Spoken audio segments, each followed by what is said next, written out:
Goeiemôre almal. Dit is so lekker om vanoggend weer sommer net om die woord van die Here te sit en met julle te kan praat. Wat 'n voorreg is dit net nie.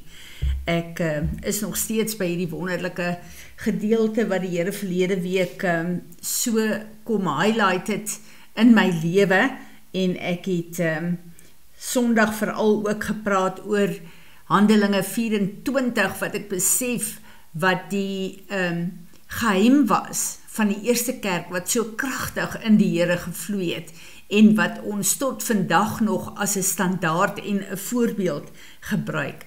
En wat so wonderlik is, die skrywer van Handelinge sê daar, dat wat hulle gedoen het, is they live and moved and have their being in Christ. En as ons kyk na die woord en die voorbeelde wat Jesus vir ons gegee het, dan kyk ons eers na Paulus wat vir Efesiërs geskryf het van hulle huidige toestand. Hoe lyk ons huidige toestand vandag in die Here? En dan weet ons dat die boek van Efesiërs leer vir ons dat ek en jy sit in Jesus Christus aan die regterhand van Vader God.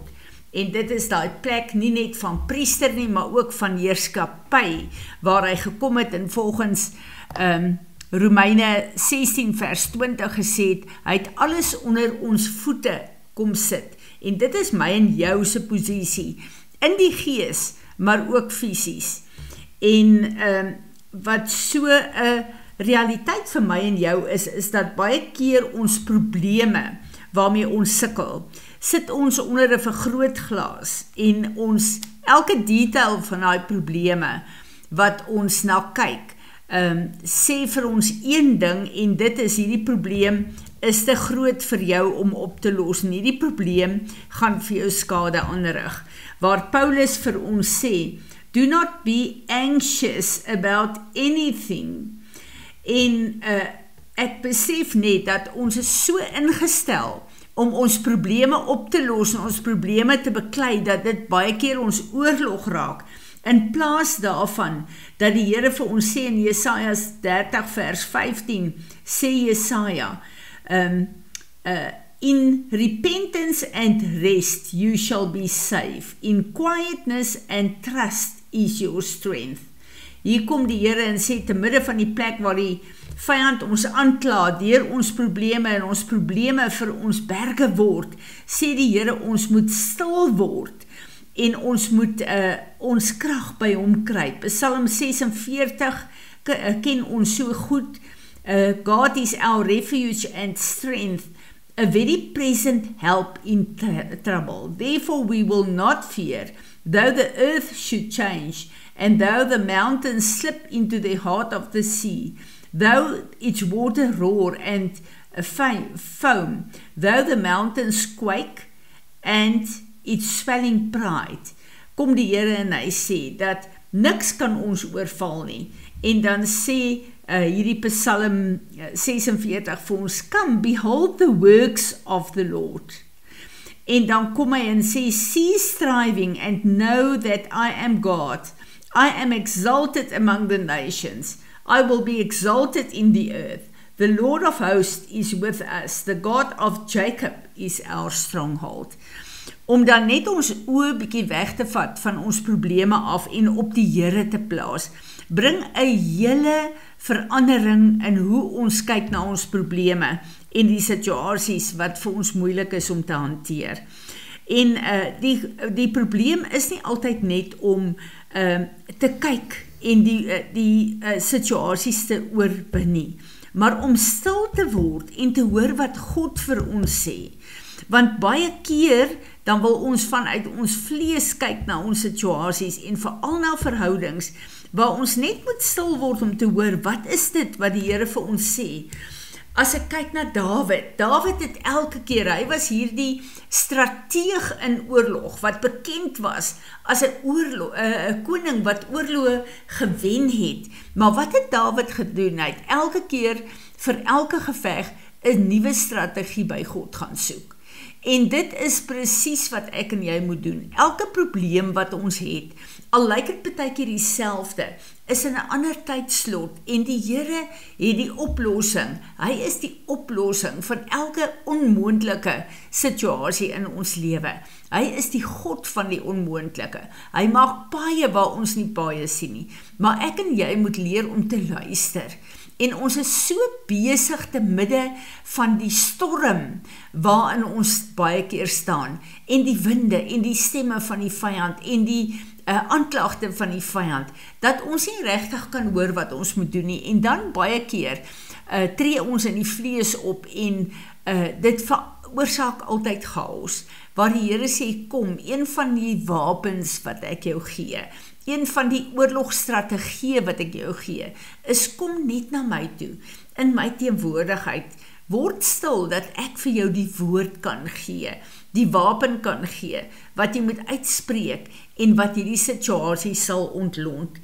Ek dink ons is almal in 'n tyd waar die Here vir ons regtig leer, hoe om deur storms te gaan, en dat ons in die stilte van die storm, wat God is, in daai plek sal ingaan, en dat ons sal sorg dat hy vir ons die oplossing gee, van elke een van hierdie moeilike situasies wat ons moet hanteer. Sondag aan die einde van die diens, het die Here vir my 'n prentjie gewys, wat vir my so wonderlik was, en so 'n indruk op my gemaak het.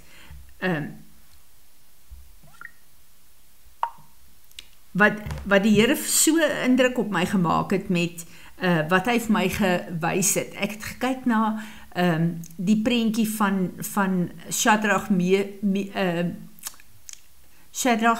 Mesach en Abednego, die 3 vriende van Daniel, en die 4, en ek het net besef dat dit wat in die eerste kerk in Handelinge gebeur het, waar daar staan, we will live and have our being in him, is dieselfde wat Jesus die disippels geleer het om te sê, ek is die ware wynstok, julle is die lote, as julle in my bly, kan julle vrug dra.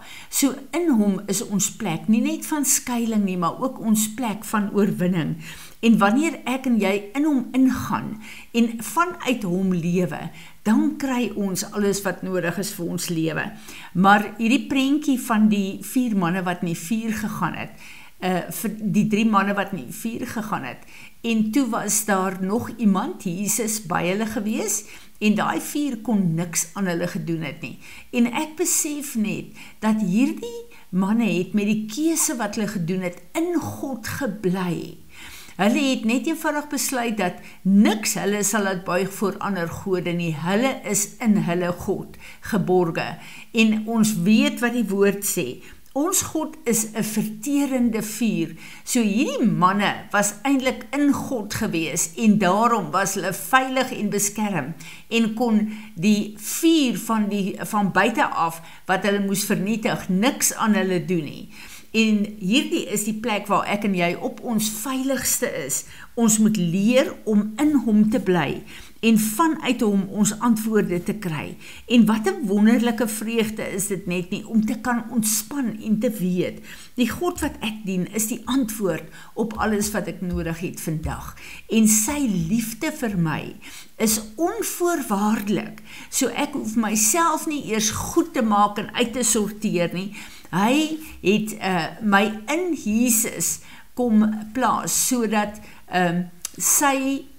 hy na my kyk met die oë van 'n vader wat sy seun lief het, en dat Jesus se kruisdood, se prys vir my posisie kom verander het, dat ek in hom kan wees en in hom kan lewe, en dat ek dan die ervaring van die oorwinning van die kruis, van Golgotha, daagliks in my lewe kan kry. En dan kom hier die skrif in Romeine 16 vers 20, waar hy sê, soon I will crush Satan under your feet, en kan elke een van hierdie aanvalle en situasies onder ons voete wees, omdat Jesus die prys betaal het vir my en jou.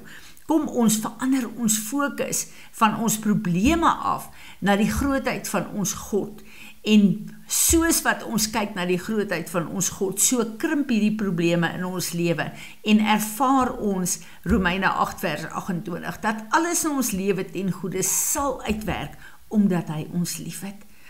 Vader, ek wil vra dat U ons help, deur Heilige Gees, om te midde van alles in ons lewe, U in stilte op te soek, sodat ons kan hoor wat U sê, en deur die hoor van U woord, geloof in ons opgewek word, om saam met U te stem vir die oorwinning, vir alles wat in ons lewe en deur ons lewe moet plaasvind, word verheerlik.